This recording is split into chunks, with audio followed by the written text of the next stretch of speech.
Hey ladies, it's Melissa. I'm just in my car. I'm going to make a quick little video. You can see my little one sleeping back there. And I'm not driving, so nobody think that I'm a bad mom because I'm, driving, making a video with my baby in the car. And just so you know, the video I made the other day, I was out shopping with my mom and we had two cars and I was in my car by myself. We had put him in her car so that we could drive to another parking lot and leave my car, and then we took her truck. So I was driving and making a video, but my son was not in the car last time. Anyway, so I went yesterday to the Boston office to have the hysteroscopy done. When I got there, they took me in, and I thought my blood pressure was going to be through the roof because I get so anxious before any kind of doctor's appointment. I swear if I was going for, I don't even know, anything. I mean, I can't even think of an example. Just some stupid thing, I would be paranoid. Anyway, so I went in there, and when I get really anxious, my blood pressure goes through the freaking roof. But yesterday, it really wasn't that bad, so I was pretty happy about that. And the nurse was telling me, it's not a big deal. This happens all the time. The anesthesiologist came over, and he was super nice. His name was Dr. Wu, and he put my IV in. I swear it was the best IV I have ever had placed. He used lidocaine to numb it before he did the actual IV needle. And he said, you're going to feel a pinch and a burn.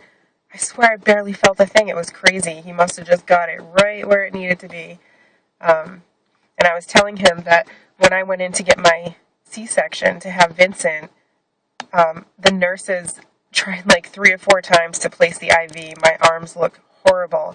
And the nurses didn't have the lidocaine. So if you've ever gotten an IV without them numbing you up first, it's not a pleasant experience. So I was pretty upset because I was already nervous to even be going through the C-section or, being awake. I'm sure if you watch my videos before, just being awake while the stomach's cut open, and it just freaked me right out. So it just wasn't a nice start to the day to have them, jacking up my arms. And then finally the anesthesiologist came in and he did it himself, but he brought the lidocaine. And the nurses said that they can't use it unless they have an order, and he kind of like yelled at them. He said, well, get an order from me, especially if you're going to be sticking 4 times. Anyways, this anesthesiologist was the bomb. I mean, he got that right in, and then they brought me into the room, they had me lay down, and I used to be really scared of the anesthesia, but because I've had 2 egg retrievals before, I just don't try to fight it. He puts the oxygen mask on me, I lay there, and I just close my eyes. He says he's going to give me the medication, and I just get, smell something funny. I think they said they used propofol, which is actually what the doctor gave me when I was having my cerclage done, because I had an epidural, but I was so panicky, and I could still feel a little bit, and he knew I was nervous, so he gave me propofol, and I don't know, they call it the milk of amnesia, so I felt like I went to sleep. They said I was awake, but anyway. I thought somebody said that's what the doctor was going to use yesterday. He didn't actually tell me the name of the medication. And as far as I know, I was asleep. I wasn't, awake. But anyways, so, I got, a funny smell in the oxygen mask, which is from the medication, and then just, my face gets all tingly, and next thing you know, I was waking up. So here is the fabulous, great news. After the procedure, the doctor came out and told me that she didn't see anything. The polyp, or whatever it was totally gone. So I think that on Sunday, I had the other procedure on Friday. I had a little bit of spotting after that. TMI, whatever. If you're watching the video about my hysteroscopy, you should expect it. So, I had nothing on Saturday, and then Sunday morning I had a little bit of bleeding, and I was thinking that whatever it was that she saw was not like a polyp, but maybe just something left over from my period. I don't know. Anyways, I had some bleeding, and I went in on Tuesday, and she said there was nothing there. So she said she did a biopsy of the endometrium, and I asked her why. I think really the reason she did it was just because what else was she gonna do? I mean, she's already in there, and that's basically what she said. She said, while we were in there, since there was no polyp, it's always good to get a sample just to have it. So it's not something they would have done anyway, but I guess just because she was in there and there was no polyp to remove, you might as well do something with the time, right? Don't knock me out for nothing. But she said the uterus looked great, so now we're just waiting for the nurse to send the stuff off to insurance. I don't know if she did it yesterday or if it's happening today. I don't know when it's happening, but hopefully it happens soon, and hopefully we get the approval quickly. I don't really know if there's any chance that it could still happen this month, so I'm not sure if I want to even do the OPK, because, I mean, OPKs aren't cheap, and I'm not going to waste it if there's no chance that it's even going to happen this month. I'd rather just wait until next month. So anyway, I'm super excited, and I'm happy that there was nothing there, because I just get so worked up about this stuff. I get so paranoid. But anyway, I'm just out shopping with my son today. We have a birthday party to go to on Saturday, so we grabbed a little something for him.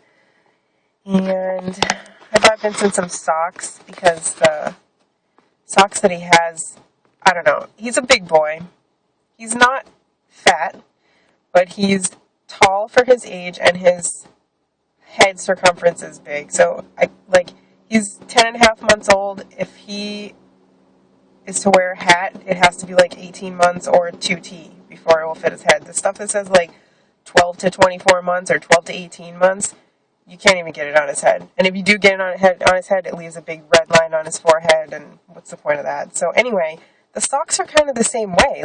The socks that say they're for 12 months. I'm sorry if I've been looking at myself the whole time and not the camera. I can't help it. Anyway, the socks are the same way. The socks that say they're for his age are too tight around the ankle, and I take them off at the end of the day, and he's got a big red line around his ankle, and I don't want to have socks that are gouging his leg. So anyway, Target has these really great socks. They're $1 a pair, which, is not the cheapest, but it's really not that bad. They're really good quality socks. They're thick, and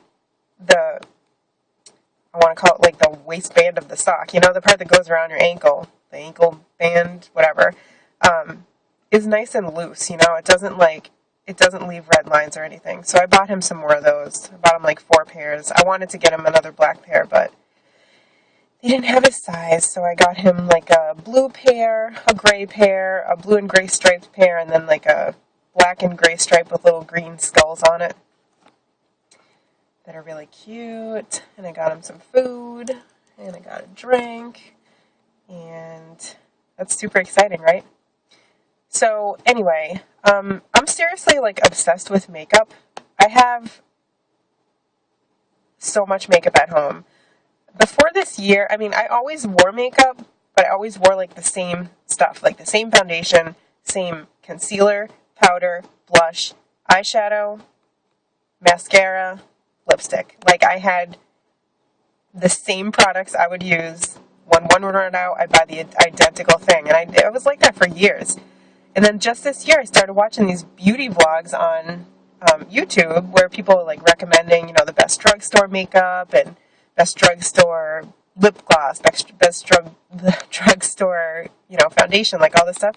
So I got really into makeup, and I bought a ton of makeup, and I'm having so much fun experimenting. You can't tell right now, because this is basically the same stuff that I used to wear all the time. When I get ready quickly, I still do the same thing. I do use some of the new products, but the eyeshadow look is kind of just a taupe, and then I wear a little bit lighter one just under my brow here. And then a light pink lipstick. It's kind of my go-to look if I just need to get ready real quick. But anyway, so I'm wondering if anybody would be interested in me doing a video about my makeup collection, or maybe some of the really good drugstore makeup that I like, or I don't know, maybe like some, I don't know if I would be really good at tutorials yet. I might. I can do a pretty killer, like, smoky eye look when I want to. But anyway, so if anybody would be interested in seeing that stuff, let me know, because otherwise I'm just going to be on here talking about IVF and, cycle days and ovulation and egg retrievals and blah, blah, blah. And nobody wants to listen to that all day long. Yeah, so that's all.